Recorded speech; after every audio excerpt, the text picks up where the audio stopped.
My name is Duke Addicks, and I'm known for telling ghost stories, but other kind of stories about Minnesota history. And as part of that, I play music with a couple of different historic instruments, just to give kind of a flavor to what I'm talking about, and do something different than the noise of traffic. I go to street corners, park benches, and sit and play music, and sometimes people stop me and say, "Hey, that's that storytelling guy, but he's got a story." And so I come over and say, "What you playing?" And they say, "What, music or instrument?" "What you got in your hands, sir?" they say.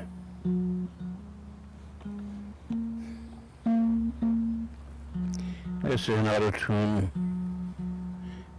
bass ukulele.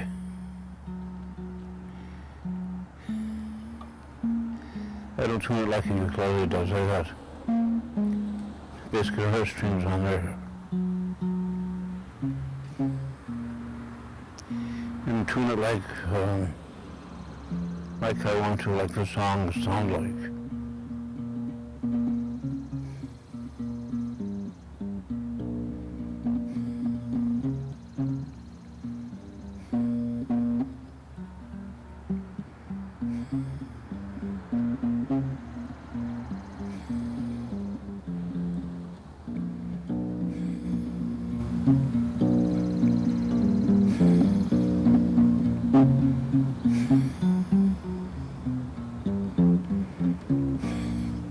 So sometimes you get kind of a folksy song out of it.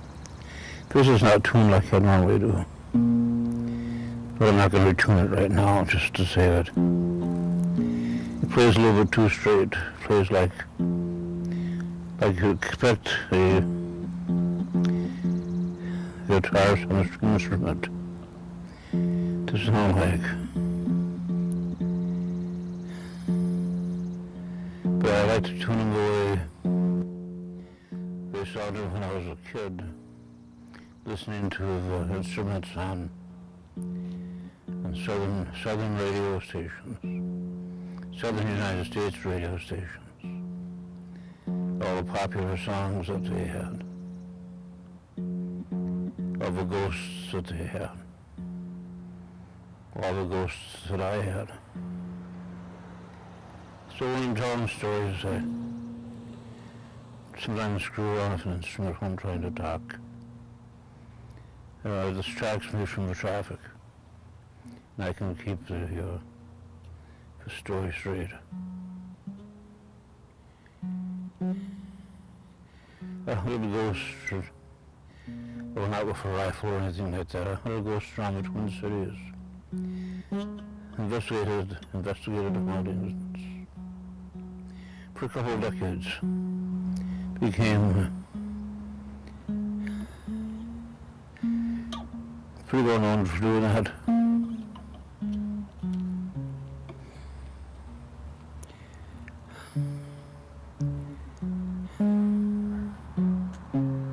And while I was doing it, I encountered the luminous or the everworld, whatever you want to call it, quite a few times. Just as I did. When I had somebody who was telling me a ghost story, I'd use my skills as a trial lawyer to cross-examine them and see if I was convinced they were telling the truth. Some weren't, both were. I only tell stories that I think are true. They're frightening that way. More frightening than the made-up stories, reading books.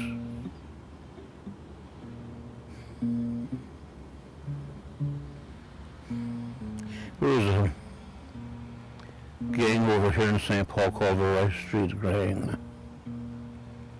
And we had a leader whose name was John Bushwick.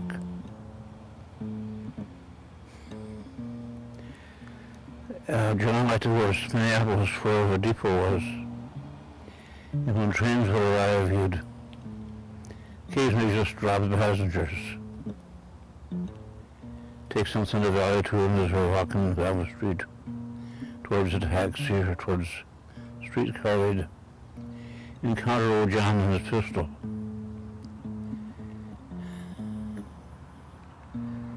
He liked to find out who was on the train by sitting in the local bar and talking to the patrons and the railroad staff. They all knew who he was. Nobody seemed to be inclined to try to stop him.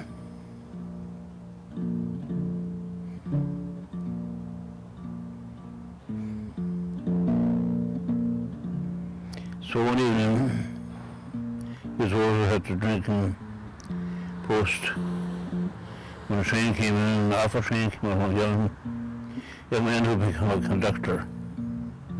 That's the person who starts and stops the train, takes tickets, that sort of thing.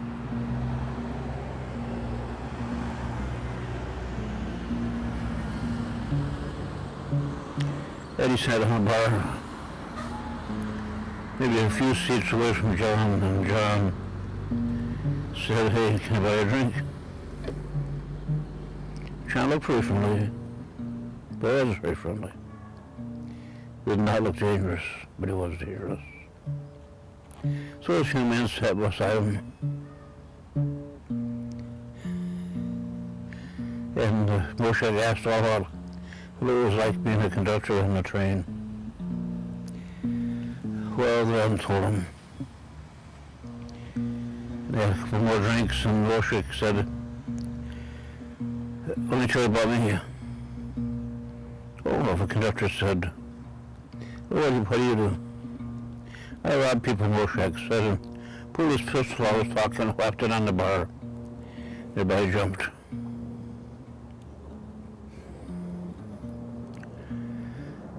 And the young conductor looked at the gun and said, "Well, thanks for buying me a couple of drinks. I think I'll go now."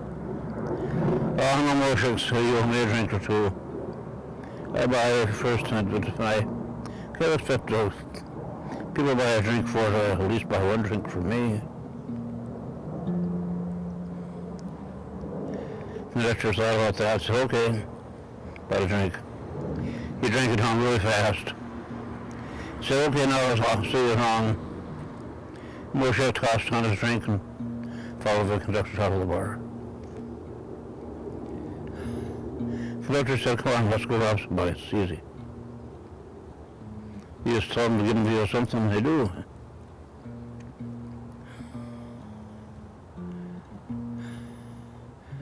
The conductor tried to pull away. Moshe got hold of his cuff. "No," he said, no, I don't. I don't think I want to do that." "Let me see your watch again," Moshe says. The conductor showed him the watch he used to keep a good time when he was on the train. Moshe said, "I'll take that." And he shot the conductor twice in the chest.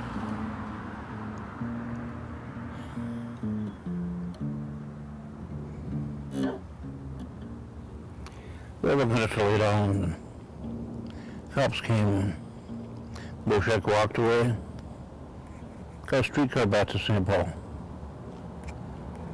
Gets back over to St. Paul, cops are waiting for him. Minneapolis had called ahead. They arrested Moshe, put out a medical with Minneapolis. The conductor was in the hospital. They brought Moshe into the room and said to the conductor, "Is this the man?" "Yeah." The conductor said, "That's the man who shot me." He said his name was John Bushwick. And then he died. So there was this courtroom, a big courtroom. on the side of the Minneapolis City Hall and courtroom, county courthouse, facing towards the river, facing towards 4th Street, called the Cathedral Courtroom. And it had tall walls, and fireplaces, bookcases. Behind the judge's bench was this tower with the clock. If you ever seen the Minneapolis courthouse, there's a clock on tower of it. This clock was up there. Very small, limited space. And that's the courtroom that Moshe was tried and convicted of the death of his conductor. Didn't take long. Got his one appeal to the Minnesota Supreme Court. And even though he shot the conductor in October, right about the turn of the century, that's the turn of the 17th day of the 18th century, he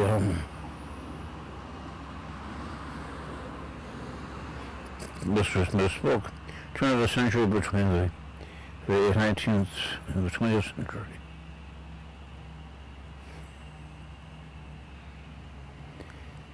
Well, 100 years ago, anyhow, over 100 years ago. I got the turn of my centuries confused. Anyhow, got found guilty. Killed a guy in April, and in October he was sentenced to be hung in the gallows right behind the judge's chambers, in which his clocks was mounted in the tower. The tower was hollow at that point, so it was on the 3rd floor. So he built a gallows right behind where the judge sat. They had never hung anybody in Minneapolis before, and they didn't know quite how to do it properly. They thought they did, but they were wrong. They set up the gallows and brought Moshe in, and he looked, and they set the rope, tied in the noose, and he looked at us, you guys got this all wrong. I'm not going to break my neck and strangle to death. Don't do it this way. Now kill me or kill me right. And they said, yeah, sure, and put the noose over his neck in the wrong spot. And flipped the switch that was supposed to trip the trap doors. Moshe, instead of falling hard, he slid. His noose was around his neck. He did this vacant space and swung there for about 20 minutes until he died, choked to death. He was not happy because he started coming back. After he was good and buried, suddenly strange things started happening in that courtroom. Pictures would fly off the wall, books would tumble out of the bookcase. One by one, as if they'd been pushed behind. And the fires would start in those fireplaces when the wires were near them, even in the middle of the summer. The judge who presided in the case was sick. Got sick when he went into the courtroom. The prosecuting attorney got sick when he entered the courtroom. And they decided to close up for a while. So they put plywood and sheetrock over the entrance to the thing, and this big, wonderful, glorious cathedral courtroom was not used for a long time. When I first started at the city of Minneapolis, they had a jail on the 3rd floor, which housed everybody, kids and adults alike. The Supreme Court said you can't put the kids in the jail with the adults. You got to have a separate detention center. So they looked at this cathedral courtroom space and said, well, it's on the same floor as the jail. Nobody's using it. We'll just take that over and make that into a juvenile detention center. And so he did. The kids hated it. They had private rooms, of course, with one-way glass in the windows so that what do you call the guards these days? Don't call them tutors, don't call them teachers. There's a fancy name for them, counselors. So that the counselors could look through the glass into the room, but the kids couldn't see if anybody was looking, who it might be. So it was one way facing in. And the kids would complain that in those doors they'd hear a knock and they'd see a face in that window, even though they couldn't, because it was one way. And nobody had a picture of John Bozick. But I kind of looked like him, I guess, because I came there one evening to tell stories. And the kids all backed away from me as if I had some strange disease. Finally, one boy came up to me and said, "You're not John Bozick." And I said, "No." He said, "You look just like that guy that looks in the windows at night." "You sure you're not him?" "No," I said, "I'm here to tell you ghost stories."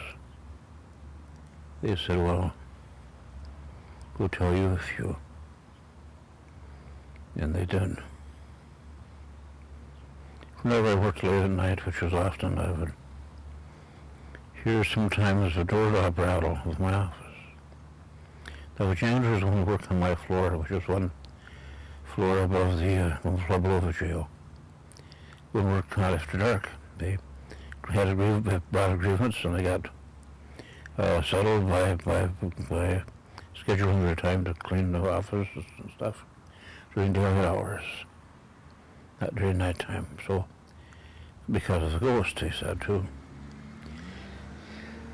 So I used to work late at night, and I'd walk in my office, and I'd be sitting there for a while, and I'd have a doorknob turned on the doorknob. The door would be halfway open. Okay, nobody on either side of the door. Yeah, that old doorknob was going like crazy back and forth. And so, to get rid of it, to stop it, all I had to do was to say, "Hey, John." And twisting the doorknob would stop, and I could get my work done. And true story, near as I can tell, all my stories may be true. Okay, there's one.